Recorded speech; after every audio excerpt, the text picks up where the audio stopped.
चलिए बात करते हैं YouTube के एक ऐसे कारनामे की जिसके बारे में सोचकर ही रोंगटे खड़े हो जाते हैं। एक ऐसा चैलेंज जिसमें 7 दिनों तक जमीन के नीचे जिंदा दफन रहना था।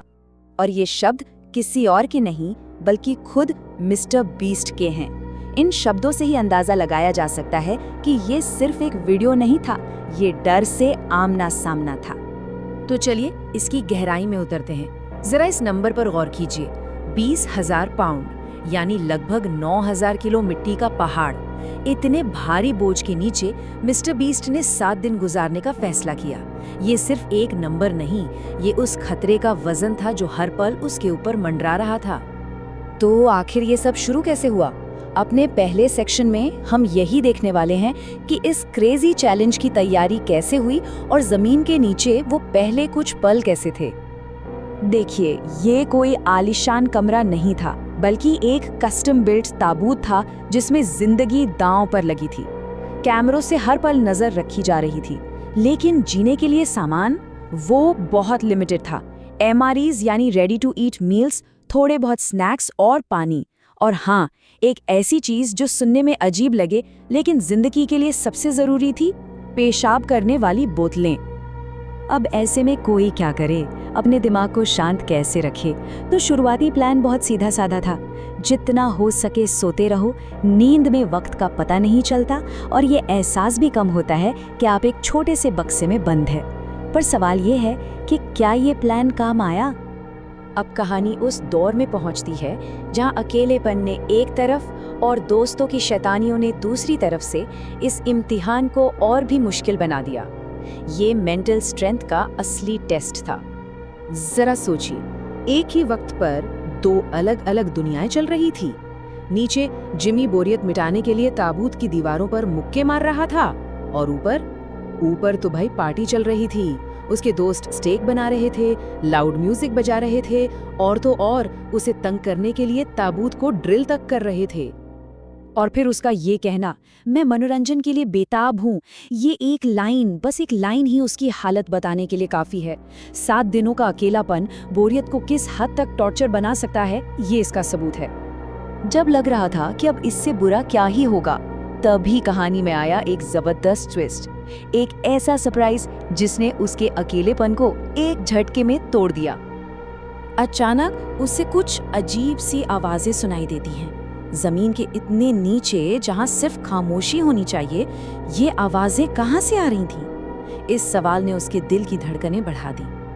और जवाब तो होश उड़ाने वाला था। उसके दोस्तों ने एक नामुमकिन सा काम कर दिया था। उन्होंने पूरी रात मेहनत करके एक सुरंग खोद डाली थी, सीधा उसके ताबूत तक। जरा उस पल को महसूस कीजिए। कई दिनों के अकेलेपन के बाद ताबूत की दीवार में एक छोटा सा छेद होता है। दोस्त का चेहरा दिखता है और वो बस इतना कहता है, हाय जिमी। वो 2 शब्द उस वक्त किसी चमत्कार से कम नहीं होंगे। लेकिन रुकिए, सरप्राइज यहीं खत्म नहीं हुए थे। दोस्तों की ये मुलाकात एक और बड़ी खुशखबरी लेकर आई थी। जमीन के नीचे दफन रहते हुए ही उसका चैनल एक नया इतिहास रचने वाला था। 20 करोड़ सब्सक्राइबर्स। पर कहते हैं ना, जितनी ऊंची खुशी उतनी ही गहरी ढलान। एक तरफ करियर का सबसे बड़ा जश्न और दूसरी तरफ वापस उसी अकेलेपन में लौटने का खौफ। ये एक इमोशनल रोलर कोस्टर था सच में। तो हुआ ये कि 5वें दिन दोस्तों ने जुगाड़ करके ताबूत तक इंटरनेट पहुंचाया ताकि वो 200 मिलियन का पल लाइव देख सके। सबने मिलकर जश्न मनाया। लेकिन जैसे ही इंटरनेट बंद हुआ, जैसे ही वो फिर अकेला हुआ, वो टूट गया बुरी तरह से। अब तक जो हिम्मत वो दिखा रहा था, वो जवाब दे गई। पहली बार उसने कहा, मैं बस यहाँ से बाहर निकलना चाहता हूँ। ये वो पल था जब दिमागी थकान जिस्मानी ताकत पर पूरी तरह हावी हो गई थी। और ये शायद इस पूरी चुनौती का सबसे कच्चा और असली पल था, जब वो खुद से पूछ रहा था, मैं क्यों रो रहा हूँ? मुझे नहीं पता। खुशी और फिर अचानक मिले धोखे ने उसे अंदर तक हिलाकर रख दिया था। इसके बाद तो बस वो किसी तरह वक्त काट रहा था। कुछ भी करने का मोटिवेशन खत्म हो चुका था। हालत इतनी खराब हो गई कि एक छोटे से एक्सीडेंट के बाद उसे अपनी शॉट्स तक काटनी पड़ी। उसे खुश करने के लिए दोस्त नोलन के माता पिता को साइट पर ले आए और जिमी ने किसी तरह नोलन की फनी कहानियां सुनकर अपना मन बहलाने की कोशिश की।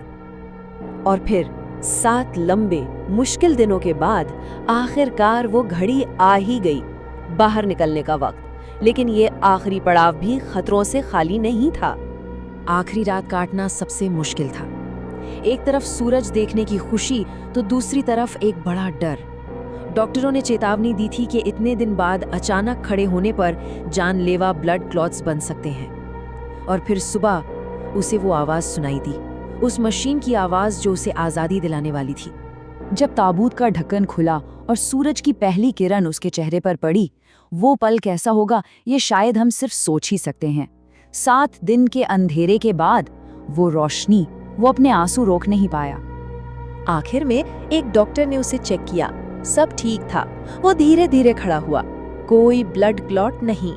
चैलेंज सफलतापूर्वक पूरा हो चुका था। 7 दिन की अग्नि परीक्षा खत्म हुई। हाँ, चैलेंज पूरा हो गया, वीडियो पर करोड़ों व्यूज भी आ गए। लेकिन ये सब हमें एक बहुत बड़े सवाल के साथ छोड़ जाता है। आखिर इस तरह के एक्सट्रीम एंटरटेनमेंट की असली कीमत क्या है? क्या ये सिर्फ व्यूज का खेल है या फिर इंसानी हिम्मत की हदों को आजमाने की एक कोशिश?